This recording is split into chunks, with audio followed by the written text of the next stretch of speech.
దేశమైనా intelligence collect చేయడం కోసం స్పైస్ని ఏర్పాటు చేస్తుంది. సాధారణంగా మనుషుల్ని స్పైస్లా పంపిస్తాం.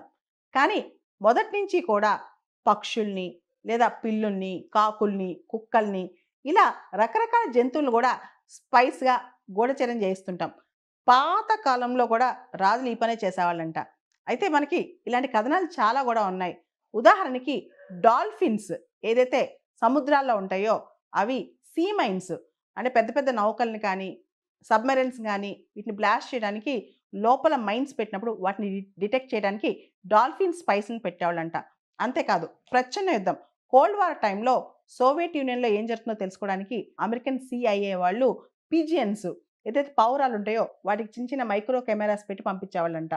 వాటితో పాటు పిల్లుల చెవుల లోపల చిన్న కుట్టేసి మైక్రోఫోన్ తగిలిచ్చి వాళ్ళేం మాట్లాడుకుంటున్నారో, ఏం చర్చించుకుంటున్నారో తెలుసుకునేవాళ్ళంట.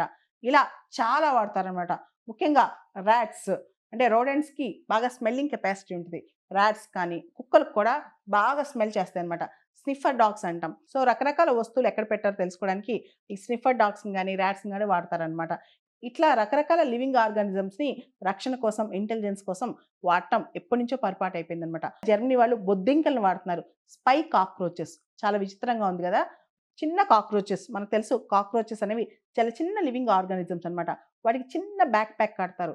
దాని ద్వారా ఎలక్ట్రిక్ సిగ్నల్స్ వాటి బ్రెయిన్‌కి పంపిస్తారనమాట.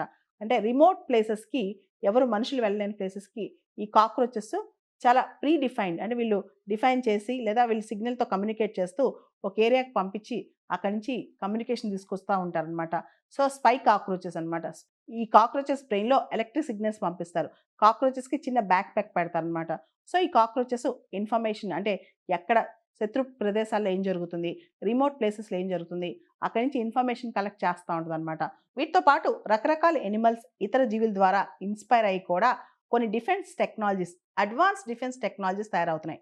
ఉదాహరణకి రీసెంట్‌గా మనం చూసాం డ్రోన్ టెక్నాలజీ, స్వార్మ్ డ్రోన్స్ అంటే మస్కిటోస్‌తో ఇన్‌స్పైర్ అయ్యి ఈ డ్రోన్స్ అదే మోడల్‌లో తయారయ్యాయన్నమాట.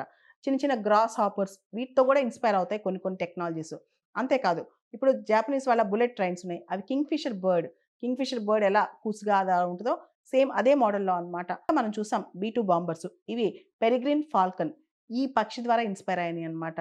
దీన్నే బయోమిమిక్రీ అని గూడా అంటారు. అంటే ఒక పక్క రకరకాల జీవుల్ని స్పైయింగ్‌కి వాడుతున్నారు. ఇంకొక పక్క రకరకాల జీవుల్ని, లివింగ్ ఆర్గానిజమ్స్‌ని ఇన్‌స్పిరేషన్‌గా తీసుకొని సేమ్ అదే మోడల్‌లో ఎక్విప్‌మెంట్స్ కూడా టెక్నాలజికల్‌గా డిఫెన్స్ ఎక్విప్‌మెంట్స్ కూడా తయారు జేస్తున్నారు. ఇది చాలా పెద్ద విచిత్రమే అని చెప్పాలి.